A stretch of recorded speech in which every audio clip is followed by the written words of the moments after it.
O Botafogo está passando por grandes mudanças no seu elenco nessa janela do meio do ano. A janela abriu somente agora, mas sabemos que o Botafogo já tinha alguns reforços engatilhados, já fez alguns anúncios hoje, 3 anúncios de reforços, e eu vou te mostrar como está ficando esse elenco do Botafogo após a saída de alguns jogadores e a chegada de outros atletas também.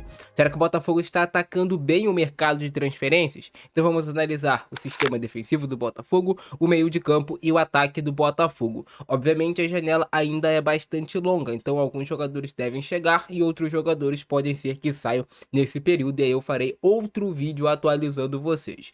Gostam desse tipo de conteúdo? Deixa o like e se inscreve no canal. E se você puder clicar nesse botão de hypar que te custa R$0, tu vai ajudar demais pro YouTube divulgar para algum amigo teu botafoguense. Beleza? Agora sim, vem comigo. E sinceramente é assim que está o elenco do Botafogo atualmente, alguns reforços que já foram anunciados e outros jogadores que devem ser anunciados em breve até o fim dessa semana.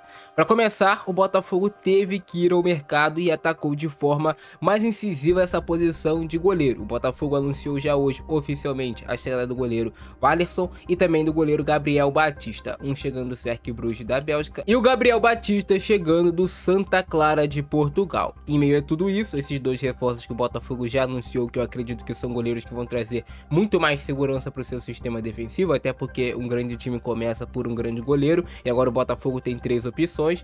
O Botafogo teve um Léo Link atuando em muito bom nível na última partida contra o Santos, pode ser que ele consiga recuperar o seu futebol, pelo menos é isso que a gente torce. E um grande time começa por você ter um grande goleiro, e o Botafogo acaba encerrando essa busca por goleiro no mercado, contratando 2 goleiros aqui de um nível ok. É claro que a gente precisa ver eles dentro de campo, como vai ser o desempenho, e vai acontecer naturalmente uma briga para ver quem será o titular do gol do Botafogo, uma briga sadia que acaba fazendo esses goleiros tentarem jogar em um nível maior, porque tem concorrência. Em meio a tudo isso, o Botafogo rescindiu o contrato do goleiro Neto, que antes da parada para a Copa do Mundo vinha sendo o goleiro titular, mas o Neto definitivamente não caiu nas graças da torcida por conta das falhas que ele vinha cometendo. Então podemos dizer que o Botafogo reformulou a parte de goleiros para essa segunda metade de temporada. Botafogo segue com o Vitinho na lateral direita e com o Matheus Ponte. Muitos comentários existiam de que o Vitinho deixaria o Botafogo nessa janela de transferências. Ao que parece, ele segue intacto e pelo menos até o fim do ano deve terminar jogando pelo Botafogo. Vitinho e Matheus Ponte se revezam, são laterais assim que eu acredito que são do mesmo nível, cada um tem suas valências, mas o Botafogo não tem problemas na lateral direita, não é algo que o Botafogo precisa atacar no mercado no momento, por exemplo. Agora falando sobre o sistema defensivo, a dupla de zaga do Botafogo também passou por reformulação nesse período. Ferrarese continua, o Pantaleão deve retornar em breve de lesão, e aí precisamos acompanhar como vai ser o desempenho dele, né? Como é que ele vai retornar, se vai voltar bem, se vai precisar de mais um tempo para readaptação. Mas o Pantaleão é um zagueiro que eu gostava bastante antes da lesão, vem sendo titular absoluto da zaga do Botafogo e até potencialmente pode formar uma zaga com o Ferrarese. Apesar dos dois serem destros, eles têm a capacidade de jogar tanto na esquerda quanto na direita também.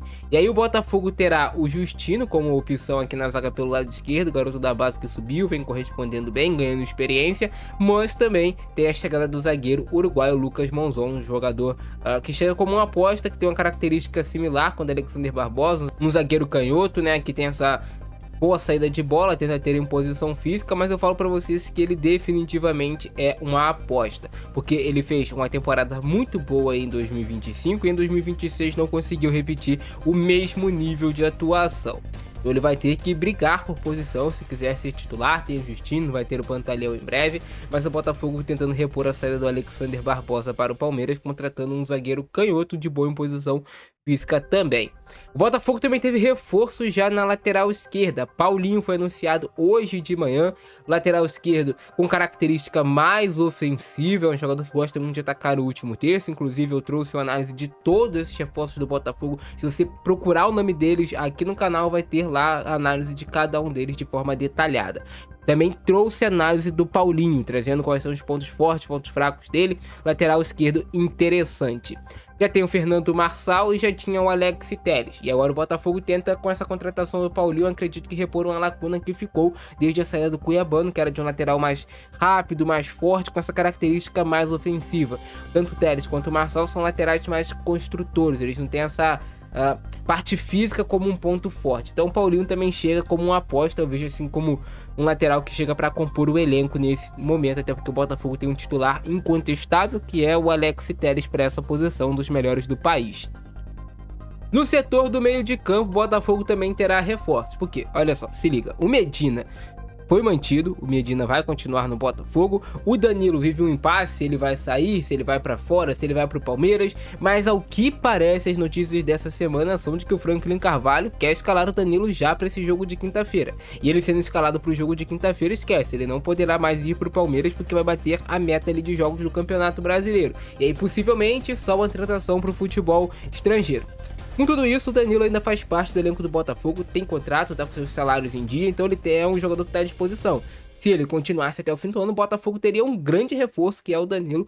O Danilo é um baita de um jogador, a gente sabe da qualidade que ele tem, os times querem o Danilo, é muito bom jogador, mas vive esse impasse. Tem o Edenilson também para fazer essa função. O Edenilson pode jogar com volante, pode jogar com meia direita, como ele vinha atuando com o Franklin Carvalho, caindo mais por dentro, mas é uma opção também que o Botafogo tem no seu elenco.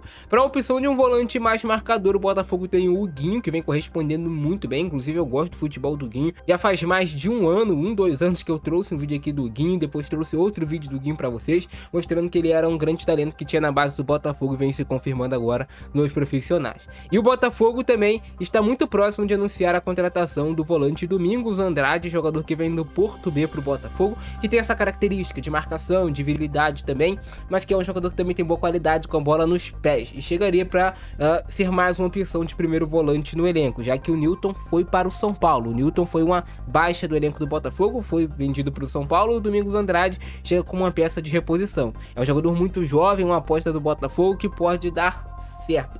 Mas, assim, esse tipo de contratação de jogador jovem depende muito. Às vezes o cara tem personalidade, não sente peso da camisa, não sente pressão de torcida. Às vezes o cara precisa de um tempo maior para se adaptar. Torcemos para que o Domingos Andrade possa chegar, já vestir a camisa e jogar de forma natural pelo Botafogo. Mas essas são as opções do Botafogo para essa posição aqui de volante. Um pouquinho mais à frente, jogando como meias, né? O Franklin Carvalho gosta muito de jogar nesse 4-4-2 no Botafogo. Então o Botafogo tem as opções do Matheus Martins para ser um ponta de maior velocidade, de maior força. Também tiveram especulações sobre a possível saída desse jogador, mas o que parece ele vai continuar no Botafogo. Tem o Montoro, que é mais um meia, um jogador de construção, mas que ele sai da esquerda para jogar por dentro, e tem o Santi Rodrigues, que tem uma característica muito parecida de ser esse meia de criatividade. O Montoro, o Santi Rodrigues são jogadores que eu particularmente gosto muito. Acho inclusive que quando o Botafogo tem esses caras bem, o time cresce muito de produção ofensiva. Para jogar como um ponta pela direita, o Botafogo tem o Vidalba, tem o Júnior Santos, mas todos esses caras que eu citei para vocês pela esquerda, eles também podem jogar pela direita. Então são jogadores assim que fazem essa multifunção de jogar em ambos os lados. Mas o Vidalba vem sendo utilizado como ponta direita titular do Botafogo. Tem o Júnior Santos, que pode jogar como um atacante também, mas que também pode jogar pelo lado do campo. É uma opção de maior força, de maior velocidade, tanto ele quanto o Vidalba aqui pelo lado direito do Botafogo. E para jogar como centroavante, o Botafogo tem o Arthur Cabral, tem o Lucas Emanuel, garoto que subiu da categoria de base do Botafogo, que já marcou gol contra o Santos, um grande promessa da base do Botafogo. Acredito que ele vai de fato incorporar esse elenco profissional até o fim do ano. E tem também a opção aqui do Kadir, que vem jogando como segundo atacante. E tem a opção do Cauã Toledo também, que vem atuando como segundo atacante. 2 meninos também da base do Botafogo. O Botafogo usando muito as categorias de base, e essa molecada vem correspondendo bem. E o Botafogo está muito próximo também de acertar a contratação do atacante Danilo Pereira, que vem do Rangers da Escócia.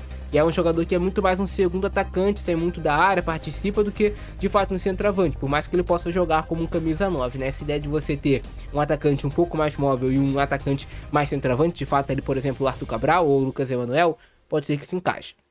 Mas esse ainda não foi anunciado oficialmente, nem ele, nem o Domingos Andrade e nem o Lucas Monzon, mas em breve devem ser anunciados oficialmente. O Botafogo ainda vai buscar outras contratações no mercado, está ativo buscando boas oportunidades. O Botafogo não vai fazer uma janela de transferências que vai gastar, como o próprio Franklin Carvalho falou, um jogador de 10 milhões de euros, de 15 milhões de euros. Nesse primeiro momento do Botafogo com a GDA, a ideia é colocar as contas em dias, pagar os salários de forma correta, pagar os custos que ficaram da gestão do John Textor para o Botafogo depois daqui para frente sim poder investir nesse tipo de contratação mais cara, mas a ideia é de fazer um time de fato forte, competitivo e que tenha possibilidade de brigar, bem treinado pelo Franklin Carvalho. Mas essas são as opções atuais do elenco do Botafogo. E se vocês gostaram, se vocês curtiram, tem que explodir aí o botão do like, tem que se inscrever no nosso canal e tem que compartilhar esse vídeo em todos os grupos do Botafogo do WhatsApp, beleza?